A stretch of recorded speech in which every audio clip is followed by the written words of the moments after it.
Il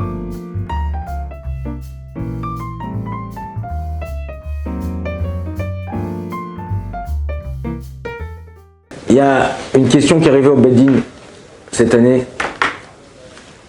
À propos, c'était pendant la fête de Sukkot. Je ne sais pas si vous connaissez, il y a des sacs en France qui arrivent à garder la nourriture longtemps, fraîche. Ok? Tu peux mettre des... Il y a un type, il a dit, tu sais quoi? Un Israélien, il a dit, j'ai un plan de fou. Je vais faire une pochette spéciale pour les Loulavim et pour les Hadas et les Arava, qu'on va mettre là-bas. On n'a plus besoin de les mouiller, plus besoin de garder dans une serviette mouillée, d'un chat, on les met là-bas. Toute la fête, il reste jdid, il reste propre, il reste fraîche. Ok? Il y a des façons de faire. Donc c'est avec un certain matériel spécial à l'intérieur qui garde cette chose-là comme ça. Donc lui, il a une usine, il a commandé en Chine des centaines de milliers de pochettes comme ça. Mais il y avait quelqu'un qui travaillait chez lui, qui n'était pas très droit. Et lui, il a vu ça, il a dit, il va prendre une tonne, il va commander avant Sukkot, ça va arriver avant Rosh Hashanah ou après Kippour, ou avant Kippour, pardon. Il va les distribuer, il va faire un argent fou. Donc qu'est-ce qu'il a fait? Un des mecs qui travaillait chez lui, il a appelé la boîte en Chine, il leur a dit, écoutez, on garde toujours la commande, je vais vous faire le virement, parce que l'autre il n'avait pas encore payé, je vais vous faire le virement donc de son argent à lui. Ok, 100 000 €, je vous envoie l'argent. Par contre, l'adresse de livraison, c'est plus là. Vous la livrez autre part, il avait donné son adresse à lui. Donc il a voulu doubler son patron. Et il a fait comme ça. Quand il a entendu ça, le patron, je ne sais pas comment, il a senti qu'il y avait quelque chose qui était... Il a dit, attends, si j'appelle la Chine, je lui dis, mais non, c'est plus là. Et l'autre, il a payé déjà avec son argent. Il n'a pas payé avec mon argent, avec l'argent du patron, il a payé avec son argent pour faire une doublette. Il a dit, si j'appelle, je leur dis, non, c'est plus là, tout ça, ils vont me dire, non, il y a un truc bizarre là.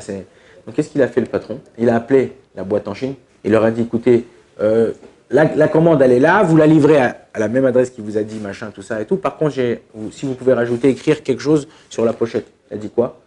Voleur, menteur, pilleur. Il a gravé sur la pochette. Donc le mec, quand il a reçu la cam chez lui, il a ouvert, il voit que sur toutes les pochettes, il y a écrit en grand, voleur, menteur, pilleur. Il a compris que c'était son patron qui l'avait dévoilé et qu'il lui avait fait un coup. Il a dit, mais attends, j'ai perdu. Mais non, tu peux pas vendre. Il y a quelqu'un qui va t'acheter une pochette d'étrog ou de Lula, va écrire ce truc dessus. C'est comme si tu promènes dans la rue, il y a écrit menteur. Donc il lui a fait perdre 100 000 €. Il est parti au Beddin, il a attaqué son patron. Il a dit, ouais. Maintenant, est-ce que le patron, il doit lui payer ses 100 000 € ou il ne doit pas lui payer 100 000 €? Quand toi, tu l'as attaqué en justice, ok, tu lui as fait perdre ses 100 000 €. L'autre, le patron, il dit, mais attends, il m'a volé. Moi, ça aurait dû arriver chez moi à la boîte, noir, sans rien écrit dessus. Ok? Il m'a doublé, il a appelé, il s'est fait livrer chez lui, alors qu'il travaillait pour moi. Est-ce qu'il doit payer ou pas? Qu'est-ce que tu dis, Chaim?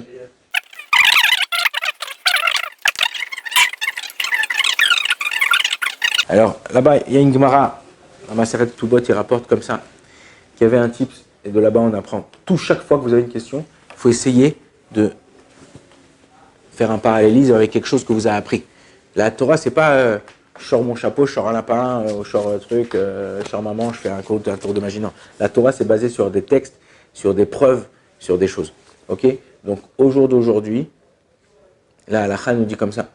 Là-bas, la Gemara nous raconte une histoire d'un type qui avait des tonneaux de vin. Ok? À l'époque, le vin, comme aujourd'hui, ça valait très cher. Mais il n'avait pas où les mettre. Et on lui a dit, tu sais quoi là dans cette ville-là où tu es, il y a une meuf, elle est célibataire, mais la meuf, elle est au max. Elle a des hangars, des trucs et tout ça. Si tu te maries avec elle, tu peux mettre ton vin là-bas. Tu pourras mettre ton vin. Il a dit, ah ouais, truc et tout. Il a commencé à la chiner. Hop, il s'est marié avec elle et il a mis son vin là-bas. Au bout de 2 semaines qu'il n'avait plus besoin d'elle parce qu'il a dit, c'est bon, j'ai mis le vin là-bas et tout ça. Il a dit, bon, c'est bon, on divorce. Et il s'est cassé. Elle a vu ça, elle a dit, attends, truc, il s'est cassé, il a laissé son vin là, mais il m'a pris quoi pour un Marsan ou quoi? Il m'a pris pour un entrepôt. Elle a pris là, elle a appelé tout le monde, elle a dit, FKR! Je mets pas tout dehors. Elle a tout mis dehors, les gens ils sont venus, ils sont servis. Il est venu, il a attaqué en justice là-bas dans le Gemara, il a dit, ouais, tu dois, il y avait tant de tonneaux de vin là, tu me dois de l'argent. Il a dit, écoute, on n'est pas mariés, on n'est plus truc, machin, moi je te dois rien, tu as essayé de me doubler, tu m'as fait une embrouille, il a écrit, Im Ikesh, Tita Akash. C'est-à-dire avec quelqu'un qui essaye de faire des embrouilles, embrouille-le. C'est-à-dire qu'embrouille-le, ne tombe pas dans son piège. Nous, on ne doit pas faire quelque chose pour embrouiller les gens ou faire tomber les gens. Mais si quelqu'un il vient te faire tomber, évite l'embûche. Et le Bedin a dit la même chose. Il a dit l'autre, il a voulu lui voler. C'est pas la même chose. Pourquoi? Vas-y. Okay, je vais te répondre, après tu vas me tuer. C'est la même chose parce que là, elle aurait pu éviter le problème en le venant lui parlant et lui disant on va enlever ton vin. C'est bon, je mets tout dehors. Elle lui dit, là-bas, la Gemara, elle dit. Elle a doublé. Là-bas, la Gemara, l'autre, il est parti, il voulait plus, enfin, il voulait prendre son vin quand lui ça l'intéressait. Maintenant, il veut pas. C'est-à-dire qu'elle n'a pas prévenu. Peu importe. Moi, j'ai quelque chose. Si moi, regarde, je t'ai pas prévenu. Je viens, moi aussi, je t'ai pas prévenu. Moi, je viens chez toi et je te mets, je sais pas, je te mets un chien. Et tu me dis, attends, je t'appelle, je dis viens chercher ton chien, je le fous dehors. Ouais. Tu viens chercher mon chien, tu le fous dehors, ok? Ouais. Et si je te réponds pas, je fais le mort. Je le mets dehors. Ah, pourquoi? Ben, non, je t'ai pas donné la permission. Pourquoi? C'est de te prévenir. C'est de prévenir. Là-bas aussi, la Gemara, cette femme-là, elle avait dit au Beddin, elle avait dit que, que cette chose-là, c'était quelqu'un qui part d'un endroit, aussi au niveau de la halakha, par exemple. Je pars d'un appartement et j'ai laissé des choses. Le droit de la yeshiva, à une synagogue, l'endroit, il a le droit d'être mafkir, d'abandonner les choses si ça le dérange, si ça nous dérange à faire le truc. Et donc c'est mieux d'éviter l'embrouille. D'accord, mais lui, attends, mais imagine-toi, imagine-toi, je te parle pas de toi, mais un mec qui se marie avec une femme, pour un intérêt personnel, pour avoir les papiers israéliens, les papiers français, au bout d'une semaine, il dit, ciao, bonsoir. Ok, mais il n'y a pas plus chien que ça, il n'y a pas plus mauvais que ça. La même chose là dans notre cas à nous. Le type, l'autre, il a doublé, il a payé, il a fait truc pour lui prendre sa parnassa. Il travaille chez lui, c'est pas. Au niveau de la halakha, il faut savoir, il y a un silma dans le journal dans Rochen Mishpat, que j'ai le droit d'ouvrir un magasin, le même magasin que toi en face de toi. Si dans la ville, il y a le fait que j'habite dans la même ville et qu'il n'y a aucun problème, je paye des impôts. Mais quand je viens, je travaille chez toi, je te prends ton matériel, je te prends ton truc, il n'y a pas plus grave que ça. Donc lui, le mec... ça sauve.